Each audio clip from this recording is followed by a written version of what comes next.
Debbie is, oh, perfect. Because I was just about to say, Debbie is one of my all-time favorite FTE people.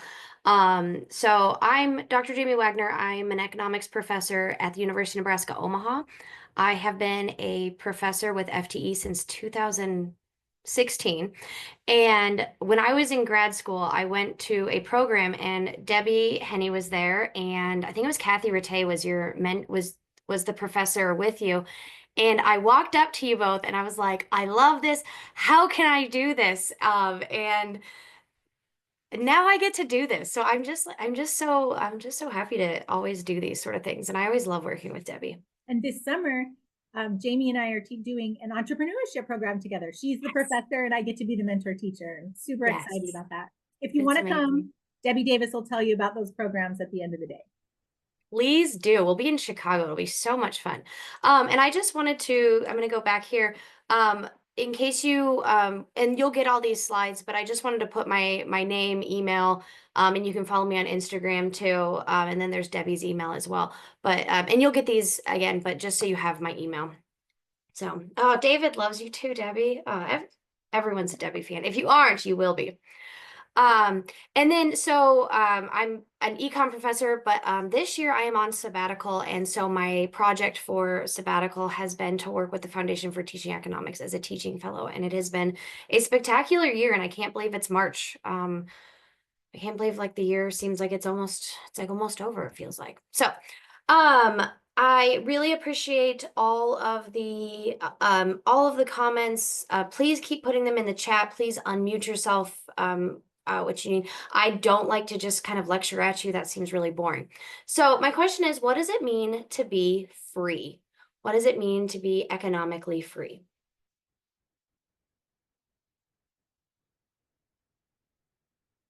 What do you think it means? When I think of being economically free, I'm Allison, by the way.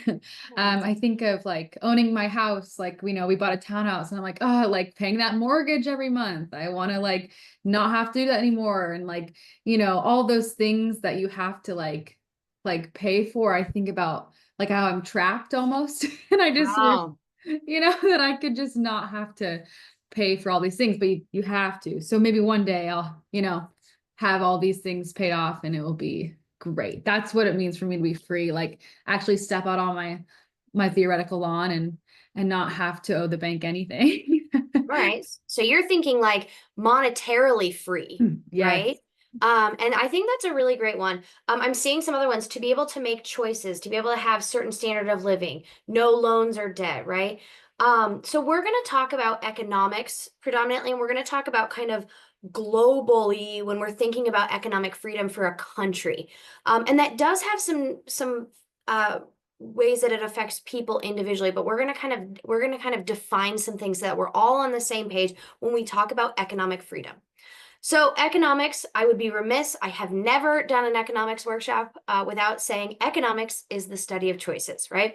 Whenever I tell people that I'm an economist, I get like these are the two reactions that like always happen sequentially. First, they go, "Ugh, I hated economics in high school or college," right? Does anyone else get that too? Like, oh, I teach economics. Ugh. And I'm like, thank you for telling me that the thing that I've been doing for 20 some years is that like gave you that visceral reaction. Like, oh, I'm sorry. And then they always do things like, what's going to happen with the stock market or what's going to happen to interest rates? And I'm like, okay, like I didn't get like a crystal ball when I got my PhD. That would have been sweet, but I didn't get one of those, right? And so economics empowers people to make really sound decisions. And understanding economics is applicable in kind of all facets of your life, financially, civically, right? All those sort of things. Oh, I see Mark teaches math. I was also a math major in college. So like if you thought that I could get any cooler, I just did. I also drive a minivan, like just like the coolest of cool here, math econ nerd with a minivan. Um, right. But economics is a study of choices. And so that's where we have to really, really do this. I will get on my soapbox and I will say things like, everything in the world is just a subset of economics, right? We got to learn economics first. Then you can teach math. Then you can teach social studies. Then you can teach psychology. Then you can teach those sort of things. Marketing, right? All that. Um, So how economically free a country is affects the choices that the citizen can make, right? It affects the freedom of even being able to buy a minivan, right? Or doing those sort of things, buying a house, opening a business, all these sort of things. So we've got to look at what is kind of overarching, setting the rules and things like that. It affects wealth and poverty. It affects technological advances. It affects your safety. It affects entrepreneurship. So all these sort of things are all tied to how economically free a country is and more. So economic freedom, and this is kind of, we're going to use some, we're going to give you kind of a general definition, is that economic freedom is the freedom of choice that individuals enjoy in acquiring and using economic goods and resources. And this is from the Fraser Institute, which is a really wonderful organization, think tank that is, I think, has amazing content and a really great resource that we're going to show you in the next couple hours. And they say, so I pulled this from there, is that individuals have economic freedom when property they acquire when they can, individuals have economic freedom when property they acquire without use of force, fraud, or theft is protected from physical invasion by others, and they are free to use, exchange, and or give their property as long as their actions do not violate the identical rights of others. Individuals are free to choose, trade, and cooperate with others and compete as they see fit. And so it's really, somebody said choices, and I think that that's a really great way to sum up what this economic freedom is, right? You have the choice to do with your stuff, your ideas, your person as you see fit. Right. So economic institutions, and we're going to talk about institutions kind of throughout this whole thing. This is the cornerstone of defining economic freedom and also defining capitalism, which I know is like a hot topic. Like that word just creates some awful feelings, but I want to take away those feelings and I want to talk about them not using any mainstream media, right? I tell my students when I teach, I say economic rises above politics, right? Because my incentive is not to get reelected. My incentive is to teach economics and to teach how to make choices and to teach to think. We have kind of skewed how we think of capitalism and the words that we use. So we're going to get some common definitions here, okay? So just bear with me on this. So economic institutions, these are the cornerstones. These are the rules of the game, right? These are the things that are going to establish what we have to do and how our kind of our community is built. And they can be formal or informal, right? So maybe we have formal institutions like constitutions, right? Laws, rules, right? And these are things that everyone has to kind of interact and follow. But we also have informal institutions, right? These are things that are not necessarily written, but they're kind of the expectation of behavior. So maybe like the golden rule, right? Treat others as you want to be treated. That's not a formal law, but it is kind of this informal rule, this informal institution that we try to behave by, or some people do, right? But there's a lot of arguments from economists that these economic institutions, these informal ones, are almost more important than formal ones because they kind of are like the really like your cultural identity within that country, right? And so these informal ones may exert even more influence, and they shape those behaviors. All right, so let's think about this. Let's think about the rules of the game at your school, right? So I want you to think about the rules of the game or institutions, and in the chat, can you type out 1 to 2 formal or informal rules of the game? So do you have any rules at your school? Or you can unmute yourself. I would love you to unmute yourself. No profanity. You can't say free or fair.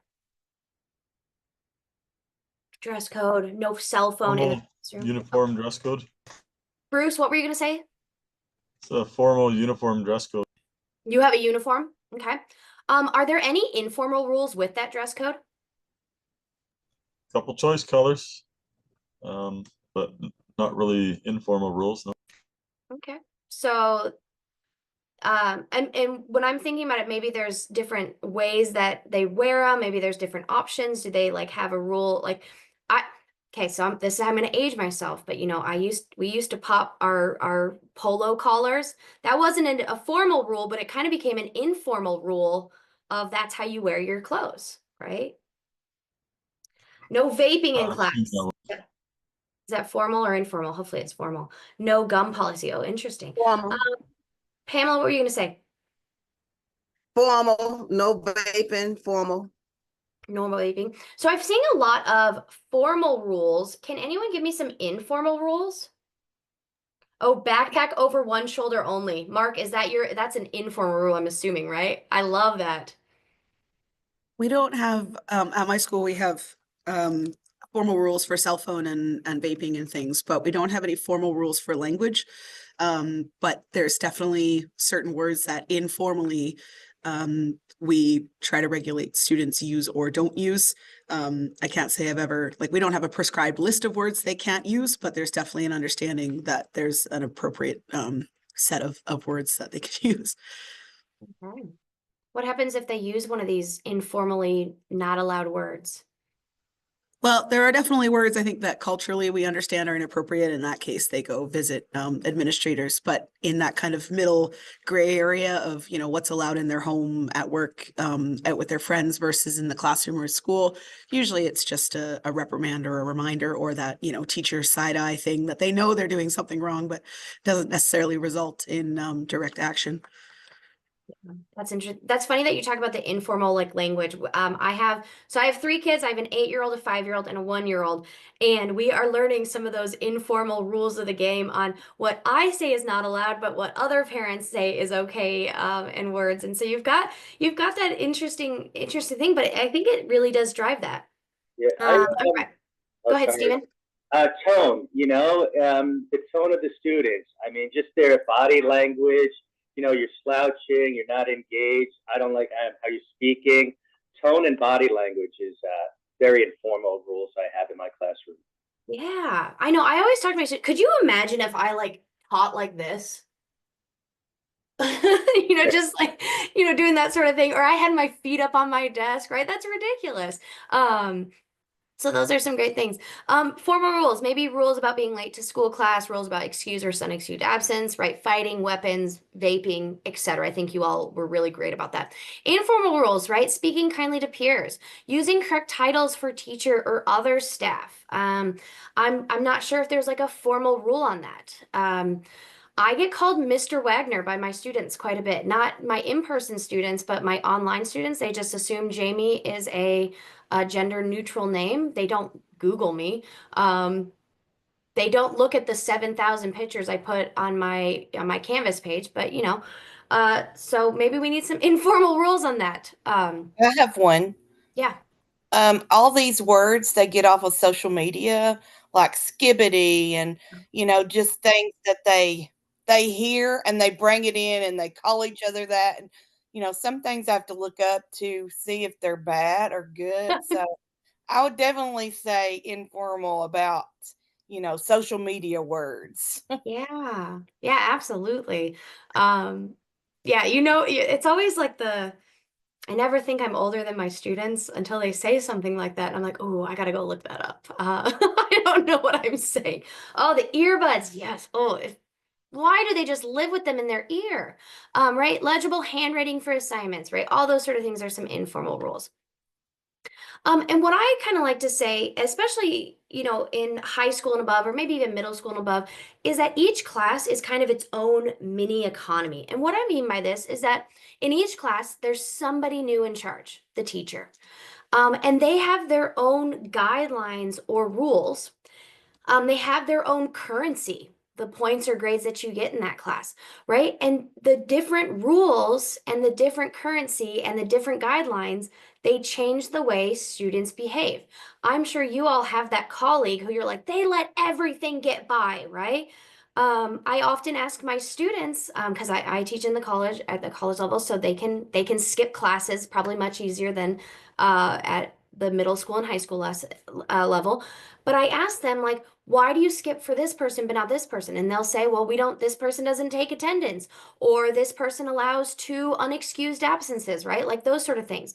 And it changes the way that they behave. So if you think about your own classroom and everything in your room is like its own little country almost, and it sets the rules and it sets the guidelines. And that's kind of how I like to think about economic institutions. And I think about those sort of things is that this is how to make it that they maybe don't understand on a global perspective, but I think about it on like their local life, it makes a lot more sense. So again, do you have people that behave differently in your classes? I'm sure you all have that. Raise your hand or give like an emotion. Are you the strict teacher? Yeah. I love that. I'm like super strict on certain things, and then other things I'm like, meh, whatever. Um, and so these economic institutions, they set the incentives. So incentives are the rewards and punishments for behavior. Economists recognize that people react to incentives in predictable ways. Now that doesn't mean that everyone behaves exactly the same way based on incentives, but if you want people to do something, you can incentivize them to do it, right? Or you can take away certain things. But they shape the choices that people make. And you can kind of get this observable pattern of economic decision making. Um, and so what I want you to keep note of that these economic institutions, they don't operate independently, and they're always constrained to a greater or lesser degree by political and governmental institutions. So these all kind of tie together to how we're getting people to behave. All right, so the major economic institutions we're going to focus on, right? These are going to be the kind of the things that we're going to use for the rest of this day, and in general, this curriculum, these are just a few lessons in a whole curriculum. They really focus on these 4 economic institutions. So the first one is open markets, property rights, and we're going to talk through each one. I'm not just going to fly through these. The rule of law, property rights, the rule of law, and then entrepreneurship. And these are going to kind of be the way that we think about economic freedom and the measure that we have for economic freedom, and then essentially capitalism. And we're going to actually look at the data. So we're not just I try to not just stand in my opinion corner. We try to look at data and back up what we're saying. Okay. So open markets are the institutions governing voluntary exchange, right? So these are things like, can I sell a product? Can I do sort of this thing? Can I trade with other countries? Can I trade with other people, right? Property rights. These are the institutions governing the ownership, use, and transfer of private property. And so what this is keeping in mind is that this includes your individual rights to yourself. And yourself might be the most important property right, that you have ownership over what you do with your time. Nobody here is forcing you to be at this session, right? You are deciding to do this. And that's really important. And your possessions are also important too, but I still think your idea, yourself. And I will say property rights also defines your ideas too. It's kind of all encompassing. The rule of law is the extent and limits of the authority and privilege of those that are in charge, right? And then we have entrepreneurships that are institutions governing risks and rewards of organizing resources for production. And I would argue that if you don't have open markets, property rights, or the rule of law, you can't have entrepreneurship. And entrepreneurship is incredibly important for economic growth. Right. And so you have to have open markets, right? You have to have this ability to even start up your own business or bring your idea to the market to buy and sell it, right? You have to have the property rights where you can write to your ideas and you write to the self and write to the stuff that you have. And then you have to have the rule of law, which is consistent so that you understand where your protections are, right? And you can probably see where these things, if they're non-existent, entrepreneurship will flounder. Okay. And so what I want to always keep in mind is that there's a very important use of government.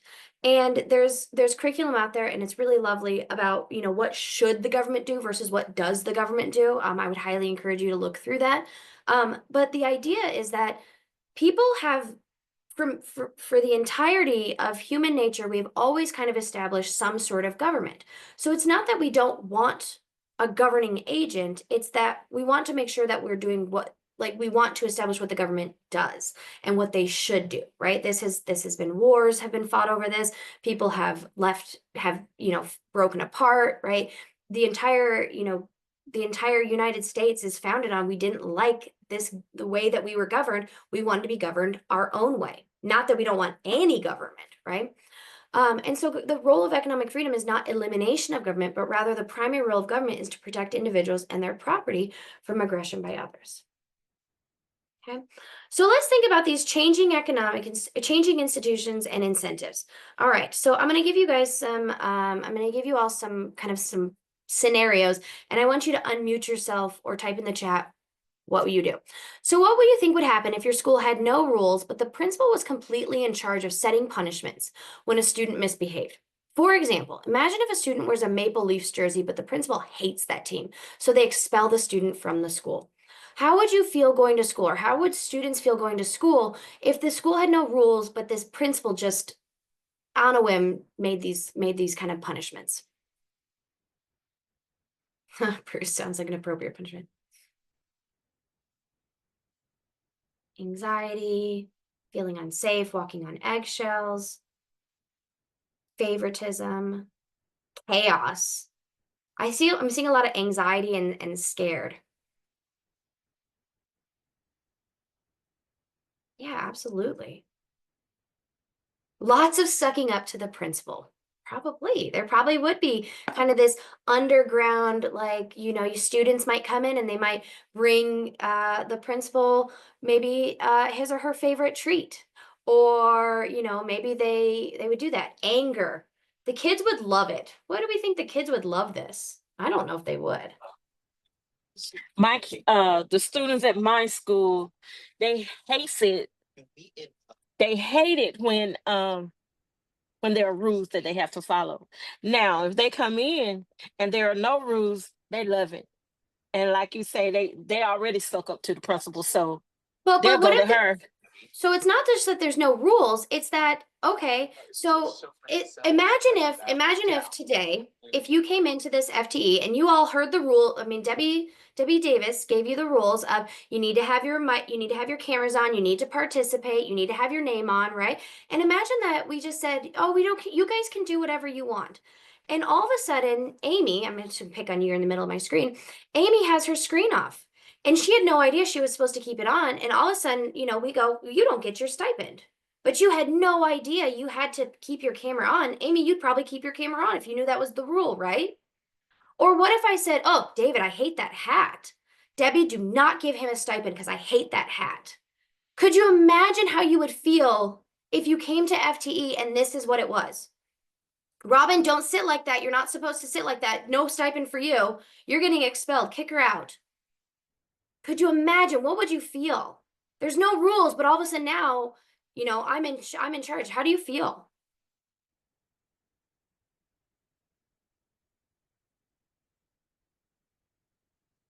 You would leave. Sarah, you're out. Peace. Right? It would be really frustrating. Would you sign up for more? Would you sign up for more FTE events? Probably not, right?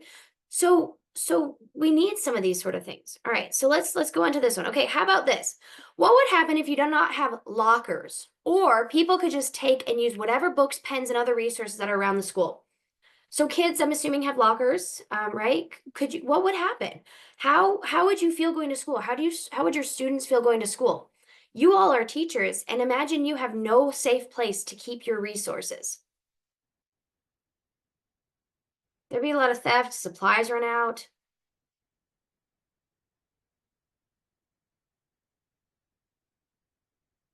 There might be a black market, right? Crazy environment.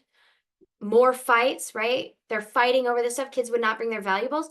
But how would they learn not to bring their valuables, right? People might have stolen all their stuff. How would you feel as a teacher if you didn't have a safe place to keep your purse or your wallet, or you all spend your own hard-earned money on snacks for your classroom or prizes for your classroom or decorations for your classroom? What would you do if your colleagues could just come in and take it, or your students could just come in and take it?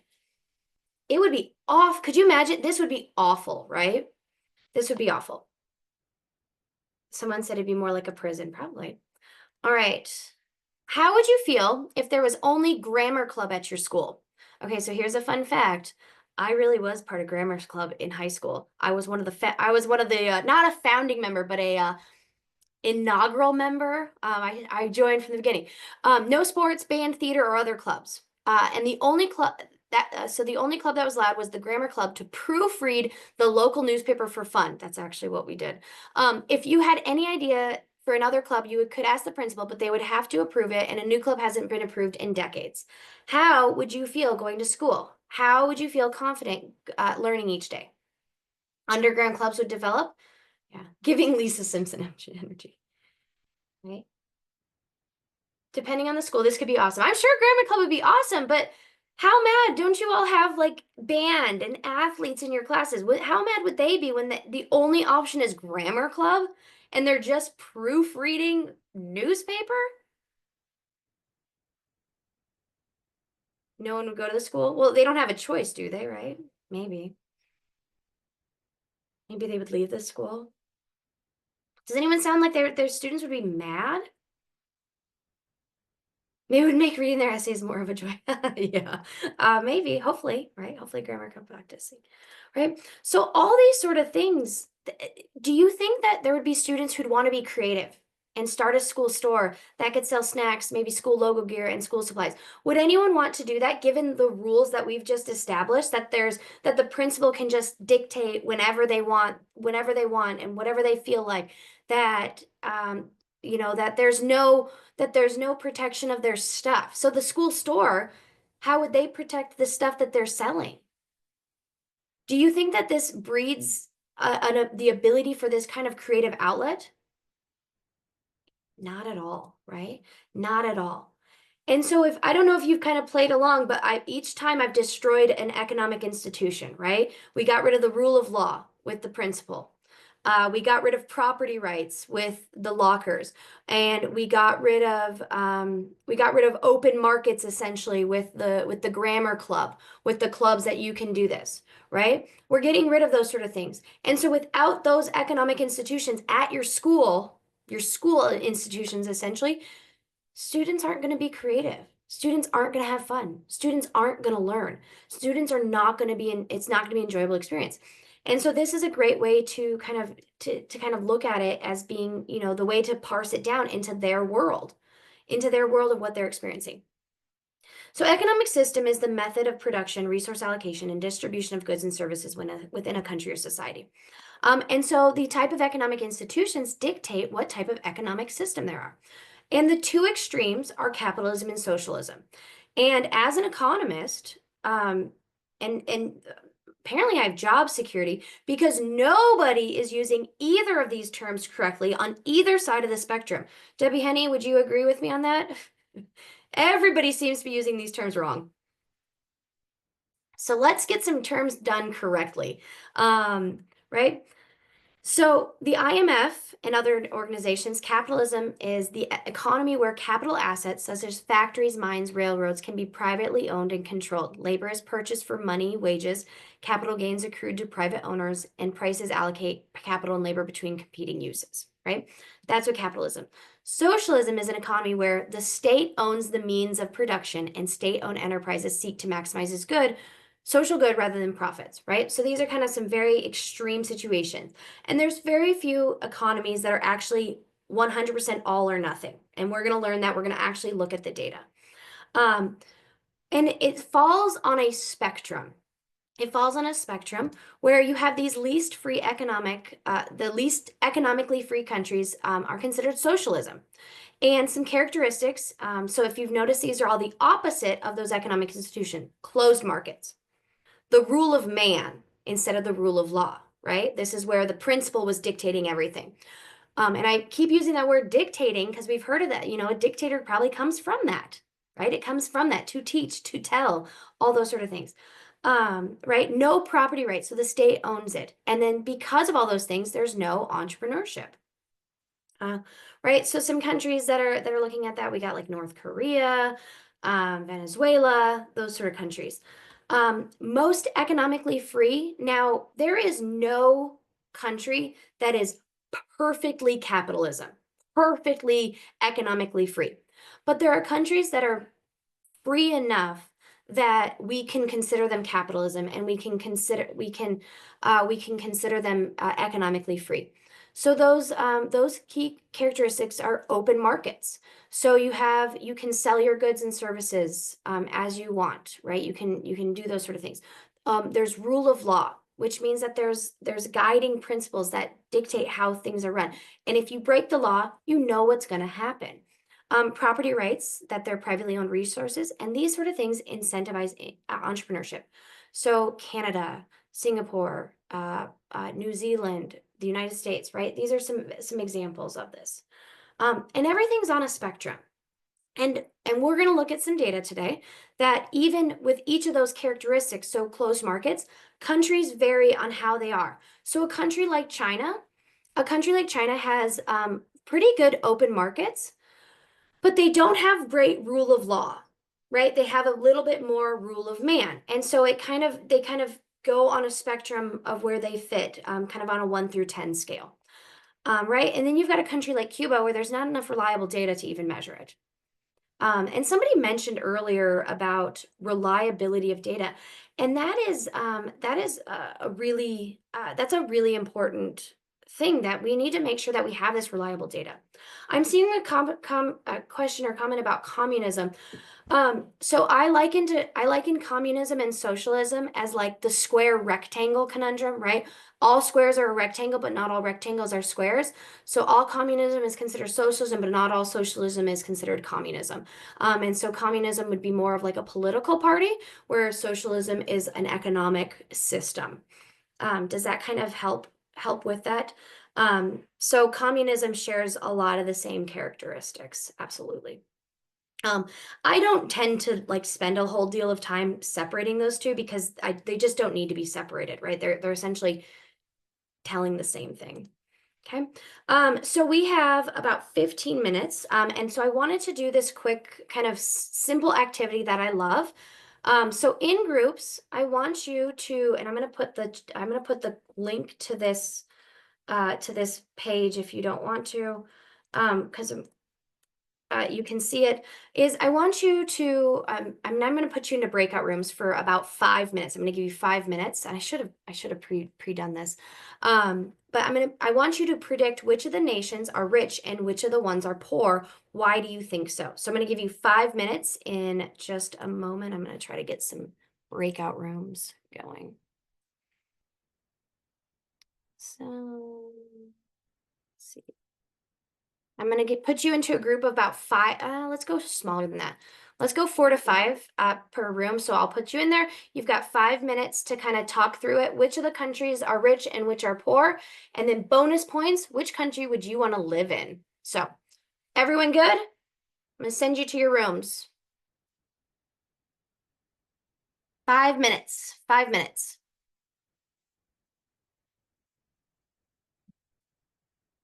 If anyone's having issues, I'm happy to kind of help with that.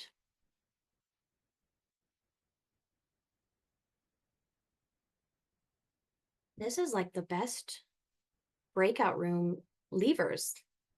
Welcome, welcome.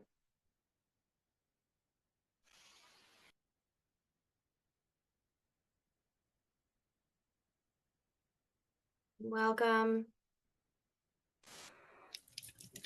We've got 30 seconds. People are coming back. I always feel like Thanos from like the Avengers, where he like snaps and puts the breaker rooms and everyone disappears and then brings them back. Right. I did not tell anyone this, so hopefully you all just, follow this informal rule of you're not supposed to look up these things on the internet, right?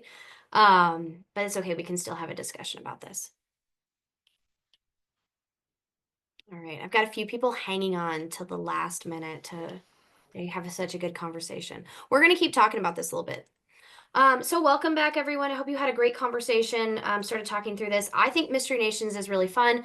I am hoping you all didn't look things up or look up what this is, but what did you all talk about? So which countries, you can unmute yourself, which countries did you think were likely to be rich, and which countries did you think were poor?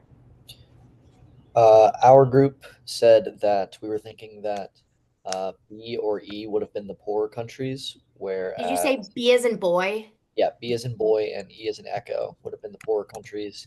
Poor Uh, ones.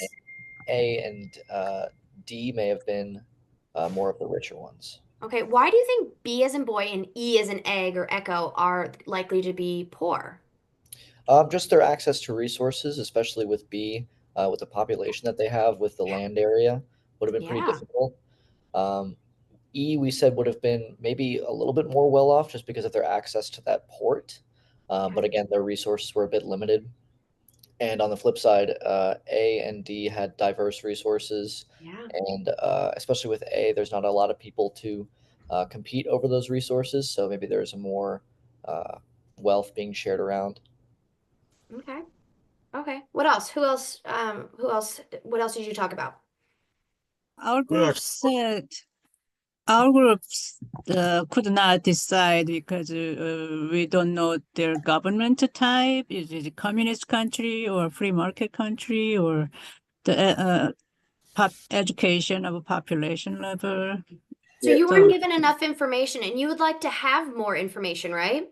right, we And need more information. your students probably would too, but based on this stuff, right? What do you think? we looked at a higher population as having better chance of more entrepreneurs, better politicians, and so on. So you probably have a better developed economy. Yeah. Sam, you've had your hand up for a little bit. Oh yeah, sorry. I'll lower that. Yeah, so we basically agreed. I forgot the first speaker's name. But more or less in line with that. Country A was probably fairly rich due to the size and the natural resources. It looked like possibly could have been California with 40 million people with a ton of resources. E could be prosperous depending on barriers to trade. Is it an open market we're talking about, or is it if it's closed market with a ton of tariffs, then it's going to be difficult. And because they're both E and B potentially could be traditional economies with just fish and no other resources outside of that. But no, that doesn't necessarily mean they can't become strong with interconnected and open trade and technology. D we thought was probably Russia, which could be great depending on the political and economic system, but you still have the size of the country connecting all the people in the country. So that logistically could be a nightmare. That's fun. Did anyone else try to predict what countries these were? No? Anyone? What'd We you think? did. We did. I don't know which group we were, but we were thinking that D was Russia. And then we speculated that E, although it looked poor, I thought it could be Singapore. Someone else said Singapore is much smaller than DC. But I think The whole idea is that, it is trying to get you to think about what these countries are and what they are. My students love this activity. They get frustrated. But we're talking through these institutions and we're going to use this activity to bridge the gap for the next set of the material. But which country did you want to live in? Most of my students suggest A and D. Is that kind of what you all are thinking too? I said D. D, yeah, A, D. Somebody said E. Why do you want E? Lots of people just said that one was likely to be poor. We liked the deep water ports. That was appealing. Appealing. Okay, Mark? Oh, she just said exactly what I had said. And if we continue, why is the deep water port important? Because I don't know if students will necessarily know that, like, why that is so important. We figured if it's a deep water port, then trade is going to have to be critical. And why is trade important? Trade builds wealth. It generates new ideas, new ways of looking at the world, access to stuff that you didn't have access to before. Voluntary exchange sort of promotes more open institutions. You're less likely to have to rely on just pure exploitation. We talked a little bit about the resource curse. What's that? Tell us more. Oh, I had commented that country A, it could be Canada, it could be Congo. One's a great place to live, one's a horrible place to live. It just sort of depends on the kinds of institutions that you have. Yeah, we needed a little bit more information. However, when you're looking at these sort of things, there is a good level, but this bridges the gap and it bridges the kind of to carry about this the discussion about the importance of economic institutions. And so I'm going to reveal the countries in a moment, but we're going to use these concepts to bridge why it's so important to have economic institutions and how they change that. You made a comment about how it could be Congo, it could be Canada, and one sounds like a really great place to live, and one does not sound like a great place to live. And so while they could be both resource wealthy, there's a lot of other big issues, right? So here is the reveal. Somebody said E was Singapore. Actually, a couple people did. A is Argentina, right? C is Nigeria, B is Japan, D is Russia. Some people guessed Russia correctly. But I don't know. So you all are highly intelligent. You all are, really great social studies. My students never guess these correctly. They might get Japan, but they don't guess these correctly. Did you? Oh, you Tyrant said a country C. So, and this, I think this does do a really good description of, country A, Argentina. People thought and D, we thought D was going to be very rich. Is country D rich? Not so much. A is not really either. And you look at country B, Japan. Japan is pretty wealthy, right? And so this kind of gives the idea of, trade is really important. Look at Singapore. Right? Look at how wealthy Singapore actually is, right? And I think you all hit the nail on the head with the importance of that port and the trade and other economic institutions and how we are handling this. I think that infant mortality is a kind of an indicator, huh? I think infant mortality, so there's leading and lagging indicators, and like the where chicken or egg kind of situation. And so I think infant mortality is a very interesting indicator because is it a result of bad decisions, or does it also, if we start having really bad decisions here, does that say there's going to be more following, right? So I think it can kind of go both ways with that. So my students think this is an enjoyable, they don't guess it correctly, right? And I think even you all said you were saying A and D was likely to be wealthy, even though some of you suggested that D might be Russia. And so I think that this helps my students think through it. So with that, key ideas to take away is that economic freedom and economic institutions, they're key to the incentives that people experience. And we're going to continue this discussion about other outcomes of economic institutions and these ideas of how is economic freedom and capitalism, how are they impacting GDP? Right? They shape your incentives. They shape entrepreneurial ability. There is no entrepreneurship in North Korea because the incentives are not there. The economic institutions don't allow for the incentives there. And so we're going to actually look at some data in the next couple sessions. So I think I'm like spot on time. You have what's the time? Until 15 after whatever hour you are in. Or the next hour, I guess, since it's 45. So you have 30 minutes for a lunch break or a walk around your block break, or if it's super windy and there's tornadoes, stay inside break. And then we'll continue this discussion. Thank you all.